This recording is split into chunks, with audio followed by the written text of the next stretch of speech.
बसेवा के कोठिया में दुई रे करई लेवा, एक बांसुरी एक बांस जी, एक बांसुरी एक बांस जी। माया के कोखिया में दुई रे लड़केवा, एक बहिनी एक भाई जी, एक बहिनी एक भाई जी। माया कहाँ बेटी नीचे के बियाहब, बाबा कहाँ सट कोस जी, बाबा कहाँ सठ कोस जी।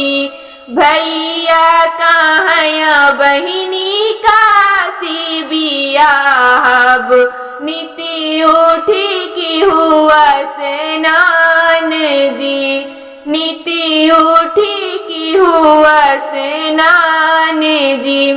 भौजी कहाँ ननदी रे ताबियाहब, जहाँ कोई आवे ना जाय जी, जहाँ कोई आवे ना जाय जी। बाबा जदी हले हैं अन धन सोनेवा, माया मोरी लहंगा पटोर जी, माया मोरी लहंगा पटोर जी। भैया जद हेले हैं हासिले घोड़ेवा, भौजी जहरेवा के गांठ जी, भौजी जहरेवा के गांठ जी। बाबा के सोनेवा में नव दिन खाबय, फटी जई है लहंगा पटोर जी, फटी जई है लहंगा पटोर जी।